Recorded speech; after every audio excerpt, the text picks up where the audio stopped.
Hello and welcome to the Federal's ICC World Cup 2023 podcast. I am Aprameya. India entered the World Cup final for the fourth time after defeating New Zealand by 70 runs in the first semi-final in Mumbai on Wednesday night, November 15th. It was a historic night at Wankhede Stadium with Virat Kohli going past Sachin Tendulkar with a 50th ODI ton and Mohammed Shami registering India's best bowling figures in ODIs, 7 for 57. Shreyas Iyer too starred with his second century in a row. India posted 397 for 4 and bowled out the opposition for 327. And the hosts were made to work hard for the win by Kiwi batters, Daryl Mitchell in particular, who hit 134. Undefeated India made it 10 wins in a row and will face either South Africa or Australia in the final on Sunday in Ahmedabad. To dissect India's semi-final win, senior cricket writer R Kaushik joins us from Wankhede Stadium. Thanks, Kaushik, for talking to the Federal. Hi, Apu. Thanks for having me again. Kaushik, you are at the venue, and how was it witnessing a historic night, Virat Kohli's unprecedented 50th ODI turn and Mohammed Shami's brilliant spell of bowling? Yeah, there was just so much action packed into those 7.5, 8 hours of cricket, Apu, that it feels almost as if the Kohli 50th 100 came in an entirely different lifetime. It was that kind of a day. Long before the first ball was bowled at 2 o'clock, long before the toss was placed at 1:30, there was this huge sea of blue that we have seen in every stadium in India over the last sort of 6.5 weeks wherever India have played. And it was going to be no different on this occasion. There were a smattering of New Zealand supporters, but they were obviously completely overshadowed and overwhelmed by the support for India.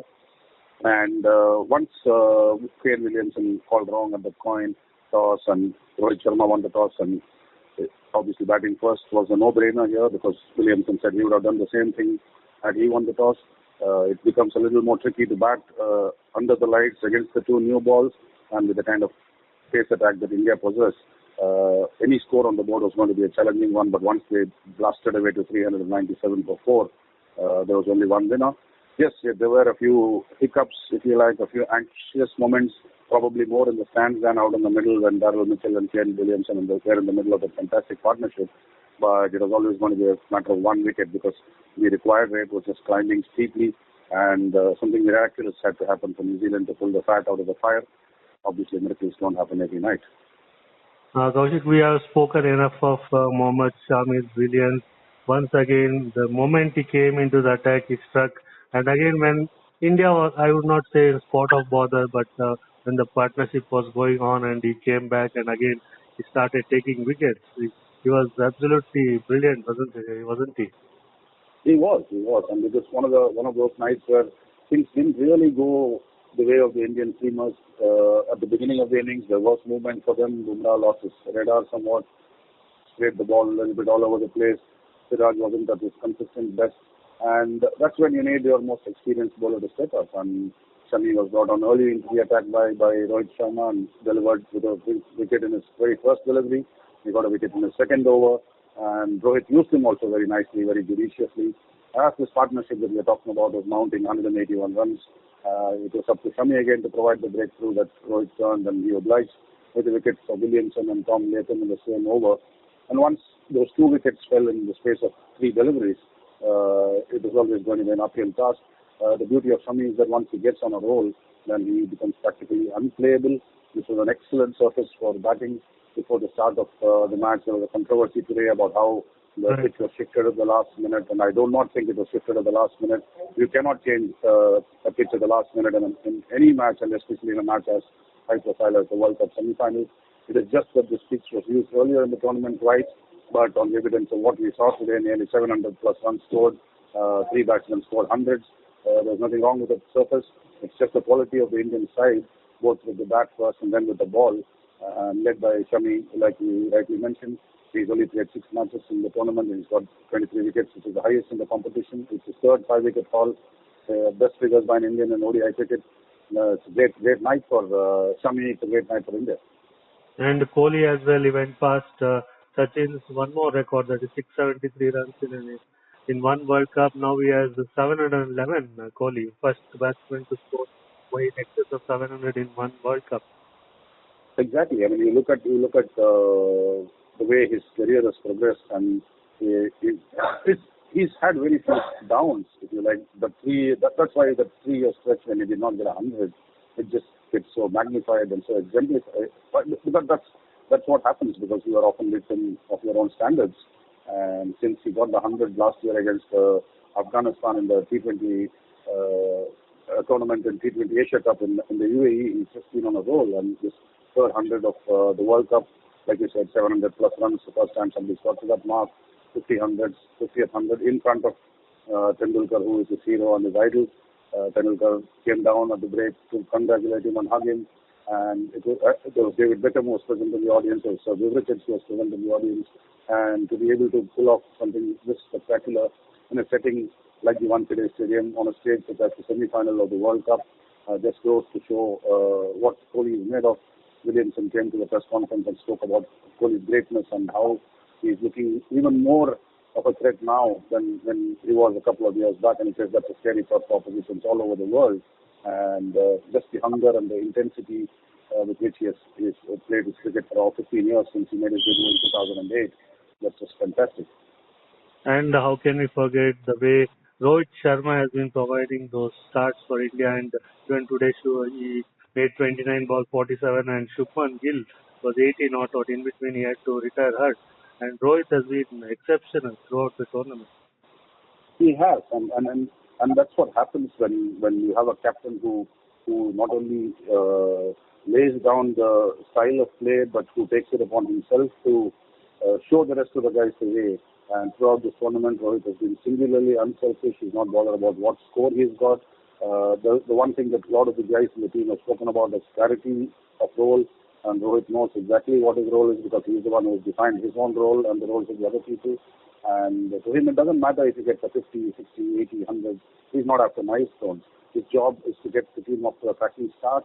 4 fours and 4 sixes, the kind of strokes that he played today. He took a remarkable catch by Williamson to get rid of him. But this is the Rohit that we have seen right throughout this tournament. He started off on the wrong note with no score against Australia in the first game. But from the time he scored that 100 against Afghanistan in Delhi, the true Rohit has stood up. He's been setting the tempo. Yes, the other guys, Kohli's got 300s. Now Iyer has got 200s. And Gill and Rahul, and they all have taken a large share of the glory. But within the framework of the team, everybody knows what Rohit's contribution has been. It's not that he's not made runs. He's made big runs, but he's not batted for milestones. He's not batted for personal achievements. It's always been the team first. And when you have a leader who walks the talk, then it's impossible for the rest not to follow suit. Right. You just mentioned about Iyer, back-to-back 100 for him today. 70 ball, 105 at those sixes, 8 sixes. Yeah, he's just an effortless ball striker. You would look at him and you would not think that he's got muscular a guy, or he's a tall, wiry guy with long levers, and he makes fantastic use of them. Some of the sixes that he hits are monstrous sixes. 100 plus meters, effortless clearance of the ropes, be it against the fast bowlers, be it against the spinners. And again, this goes to show that when the team shows confidence in you and backs you to the hilt, then these are the outputs, these are the results that you will get. Because Iyer was out for a long time. He had the back surgery that we have spoken about a lot. And then he had a setback during the Asia Cup when he took that back spasms that kept him out of the Super Fours and the final of the tournament. But India persisted with him. They did not give up. He responded with 100 in his second match on his comeback against Australia. And the way his tournament has progressed has been really heartwarming. And it's a big win for the team management, because often we look about what happens on the field and we discuss things that have happened on the field and the performances that are achieved in front of thousands of people at the stadium and millions on television. But a lot of the work goes on behind the scenes, and the infusion of confidence, the show of faith, and the show of trust that the think tank has put in Shreyas Iyer and KL Rahul. We are reaping the rewards of that persistence and of that commitment to these people.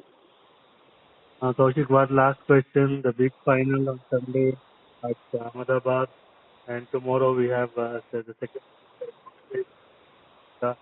Do you think any team, either Australia or South Africa, can stop India from lifting the trophy on Sunday?